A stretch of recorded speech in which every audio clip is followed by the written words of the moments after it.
Indian national Lokdal party के राष्ट्रीय अध्यक्ष चौधरी ओम प्रकाश चौटाला जी, बहुत ही सम्मान के योग आज विशेष रूप से आपको संबोधित करने के लिए आए हुए भीम आर्मी के संस्थापक आजाद समाज पार्टी काशीराम जी के राष्ट्रीय अध्यक्ष भाई Chandrashekhar Azad ji, Indian national Lokdal party के राष्ट्रीय उपाध्यक्ष श्री प्रकाश भारती जी, पार्टी के अध्यक्ष चौधरी नफे सिंह राठी जी,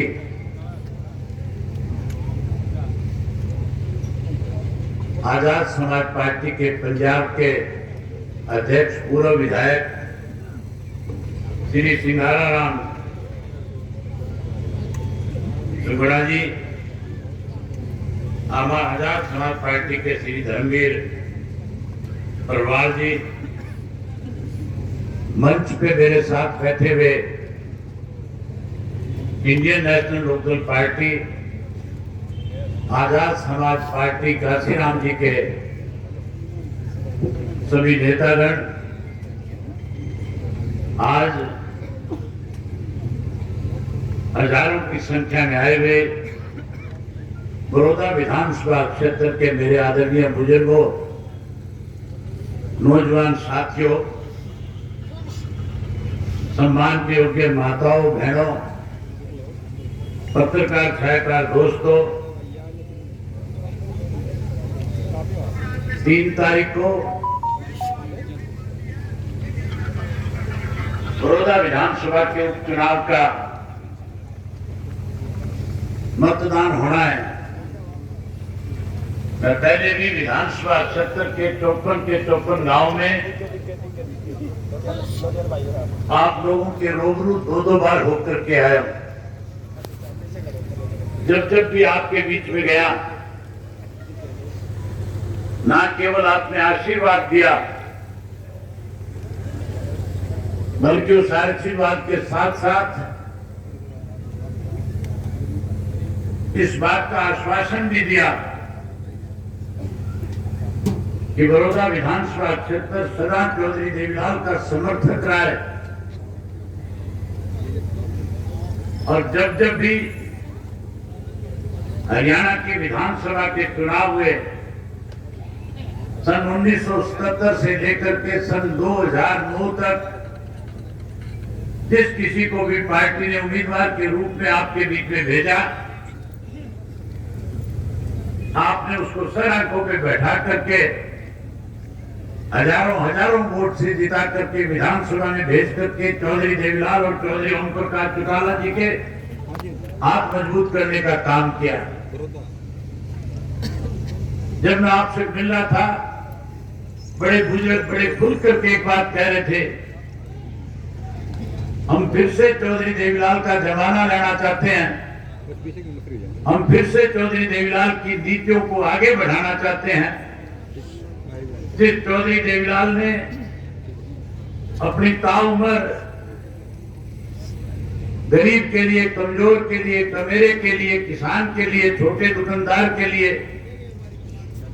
बड़े से बड़े पदों को त्याग करके जहां लोगों के बीच में खड़े होकर के न्याय कराया, आज फिर प्रदेश और देश में उसी तरह के हालात हैं। साथियों, ये 3 तारीख का उपचुनाव केवल विधानसभा का सदस्य चुन करके भेजने का नहीं है। इस उपचुनाव से आपने इस बात का फैसला करना है कि क्या प्रदेश और देश में वो सरकार टिके जिन लोगों ने इस देश के किसान की जमीन बेचने के लिए, इस देश के किसान को जमीन से बेदखल करने के लिए, इस प्रदेश के देश के किसान को उस जमीन से रिश्ता खत्म करने के लिए जो 3 नए कानून बनाए हैं, जिन कानून को लेकर के पूरे देश का किसान आज चिंतित है, पूरे देश के किसान की निगाहें आपके ऊपर टिकी हुई है। बड़ौदा विधानसभा क्षेत्र एक ऐसा क्षेत्र है जहां हर व्यक्ति कृषि के व्यवसाय के साथ जुड़ा हुआ है। कोई खेती करने वाला है, कोई मजदूरी करने वाला है। आज देश का किसान आपकी तरफ देख रहा है कि 3 तारीख को बड़ौदा विधानसभा क्षेत्र का मतदाता जो है, इस देश की केंद्र की उस गूंगी बहरी सरकार को, जिसने इस किस्म के कानून लागू करके किसान को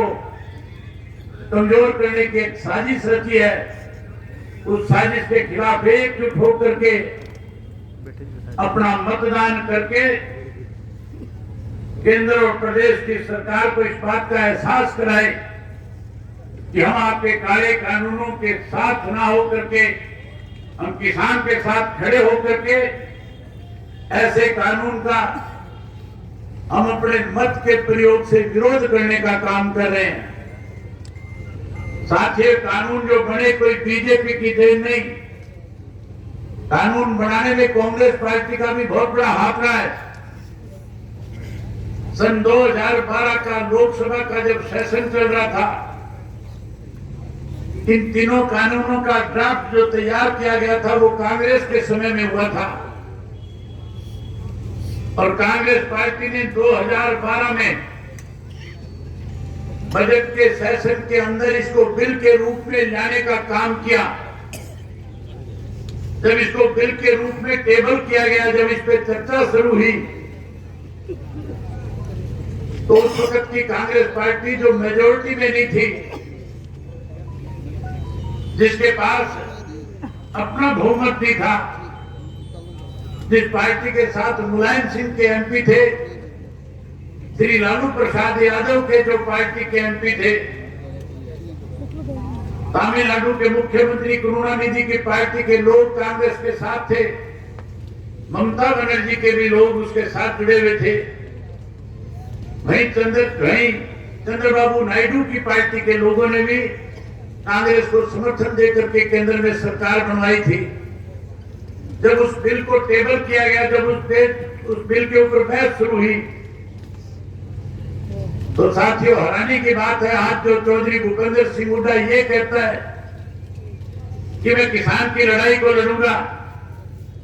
सड़क से लेकर के विधानसभा तक, जब तक किसान के साथ न्याय नहीं होगा मैं आपके साथ खड़ा रहूंगा। उन्हीं का बेटा उन दिनों में कांग्रेस पार्टी का मेंबर पार्लियामेंट हुआ करता था, और जब उसे वहां बोलने के लिए स्पीकर ने खड़ा किया, तो उन दिनों में KFC नाम की कंपनी, जो मल्टीनेशनल कंपनी है, जो विदेशों की कंपनी है, वो गुजरात के अंदर अपना प्लांट लगाना चाहती थी,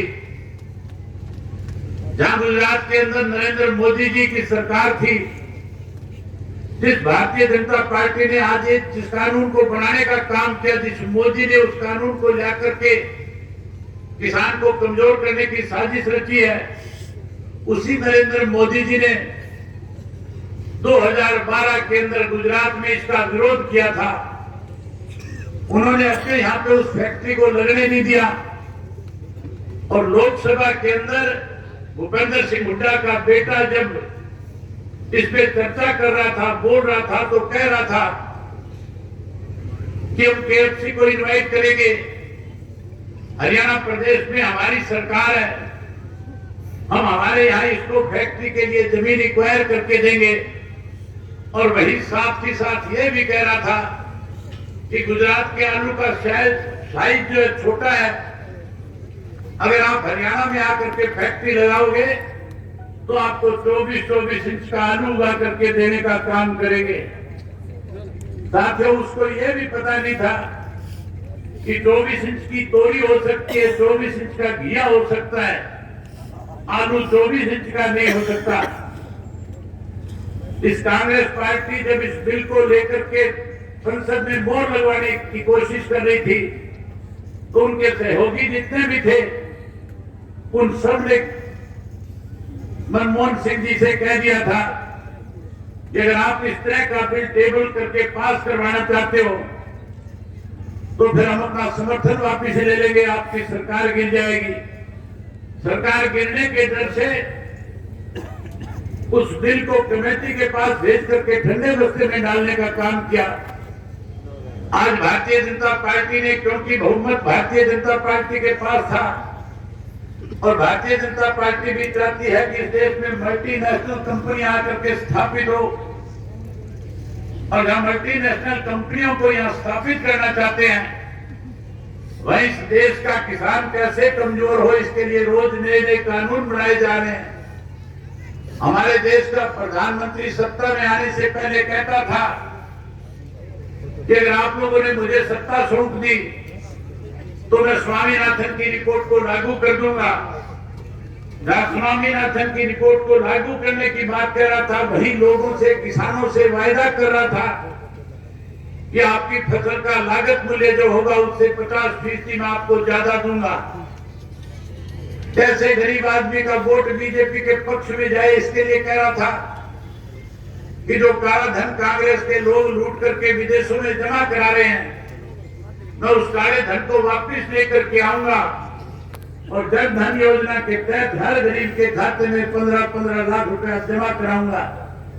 अनेक ऐसे वायदे करके सत्ता में आए, ना गरीब के खाते में 15 लाख आए,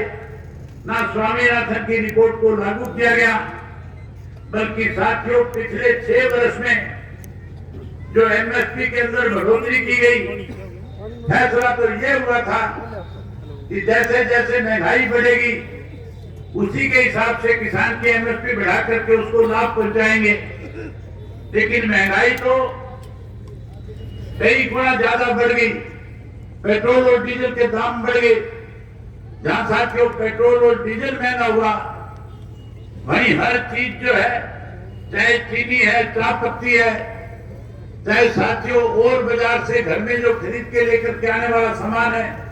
चाहे कोई मकान बनाने के लिए रेता है, बजरी है, ईंट है, सीमेंट है, सरिया है, हर चीज के दाम 4 से 6 गुना बढ़ने का काम हुआ। वहीं किसान की फसल के दाम बढ़ाने की बजाय इस प्रदेश की सरकार ने धान की फसल जब बीजेपी के सरकार बनने के बाद मंडी में लेकर के गया, ये पहली दफा हरियाणा में हुआ था कि हरियाणा प्रदेश में नमी के नाम के ऊपर किसान की फसल पे डाका डाल करके जहां धान की फसल का समर्थन मूल्य के हिसाब से पैसा मिलना चाहिए था, वहीं साथियों इन लोगों ने 250 से 300 रुपए कम दे करके नमी के नाम के ऊपर किसान की जेब पे डाका डालने का काम किया था। मैं आपको एक ताजा उदाहरण बताना चाहता हूं। जब ये लॉकडाउन लगा था, कोरोना की महामारी आई थी, उस वक्त में लोग बहुत चिंतित थे, भयभीत थे, डरे हुए थे। सरकार की तरफ से रोजाना अखबारों में, रेडियो में, टेलीविजन में इस किस्म की खबरें दी जा रही थी जैसे पता नहीं कोरोना की महामारी से, इस बीमारी की वजह से देश में क्या हो जाएगा। उसी दौरान हरियाणा प्रदेश में लॉकडाउन के चलते प्रदेश के मुख्यमंत्री ने एक राजनीतिक कमेटी का गठन किया था, जिस कमेटी का मेंबर उपेंद्र सिंह हुड्डा भी था, उस कमेटी का मेंबर मैं भी था, प्रदेश का मुख्यमंत्री था, अनेक उसके और मंत्री उसमें शामिल थे। उन दिनों में कणक की कटाई चल रही, उन दिनों में सरसों की कटाई चल रही थी। थोड़े दिन बाद गेहूं की कटाई होकर के मंडी में गेहूं जानी थी। जहां साथियों मुख्यमंत्री ने हमारे साथ वीडियो कॉन्फ्रेंसिंग के द्वारा इस बात को लेकर के चर्चा शुरू करी। हमने उनके सामने चिंता जाहिर करी थी कि सरसों का जो खेती करने वाला किसान है उसकी सरसों सरकार कैसे खरीदेगी, किस तरह से वो किसान अपनी फसल को मंडी में लेकर के जाएगा। आप जहां ये कह रहे हो कि कोरोना बहुत खतरनाक बीमारी है, इस कोरोना की वजह से हम कहीं ना कहीं लोगों को लॉकडाउन में लेकर के गए हुए हैं, तो फिर कैसे इसकी खरीद होगी। मुख्यमंत्री ने आश्वासन किया था एक एक दाना खरीदेंगे, चाहे किसान के घर से फसल लेकर के आनी पड़े, चाहे किसान के खेत से उठानी पड़े, हम किसान को किसी भी तरह की परेशानी में डालने की बजाय उसकी मदद करने का काम करेंगे। जहां सरसों में लूट मचाई, वहीं थोड़े दिन के बाद जब गेहूं की कटाई शुरू हुई थी, फिर मुख्यमंत्री ने हमारे से बात करी थी और मुख्यमंत्री कह रहा था कि हमने केंद्र की सरकार में प्रदेश देश के प्रधानमंत्री से बात करी है, किसान के सामने बड़ी दिक्कत है, हम अब की बार खरीद लेट शुरू करेंगे, लेकिन जहां खरीद लेट शुरू करेंगे वहीं 200 रुपए पर क्विंटल के हिसाब से किसान को बोनस देने का काम करेंगे। मैंने मुख्यमंत्री जी से कहा कि अगर आप बोनस दोगे हम आपकी प्रशंसा करेंगे,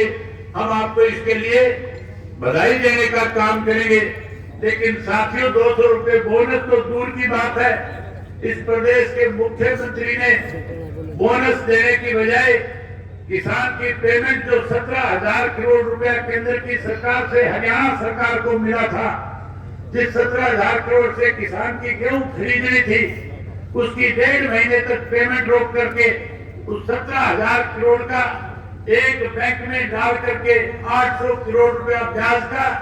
सरकार में बैठे लोगों ने खाने का काम किया। जहां आपकी पेमेंट 1.5 महीने रोक करके 800 करोड़ रुपए डकार के अपनी जेब में डाल गए, वही किसान को 1.5 महीने तक बैंक के चक्कर कटा करके परेशान करने का काम किया। साथियों, आज समय आ गया है, आज 3 तारीख को आप लोगों ने इस बात का फैसला करना है और फैसला आपके हाथ में है। आप चाहते हो कि ऐसे लुटेरे जो लगातार पिछले 10 महीने से इस हरियाणा प्रदेश में सत्ता में आने के बाद इस तरह से 10 बड़े घोटाले और घपले करके प्रदेश के हर वर्ग के लोगों के सामने जहां इन्होंने समस्याएं खड़े करने का काम किया है, जहां हर वर्ग को आज कहीं ना कहीं हर वर्ग के लोग सरकार के खिलाफ लामबंद होते जा रहे हैं। आज पूरे प्रदेश के लोगों की निगाहें भी आपके ऊपर है, चाहे वो व्यापारी है, चाहे कर्मचारी है, चाहे वो मजदूर है, चाहे वो खेती करने वाला है, हर व्यक्ति की निगाह भी आज आपके ऊपर टिकी हुई है। बीजेपी के लोग अपने भाषणों में कहते हैं,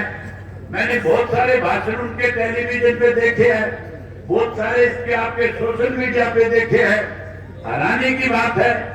आकर के वोट मांगने की बजाय, कहीं अपनी गलतियों को स्वीकार करने की बजाय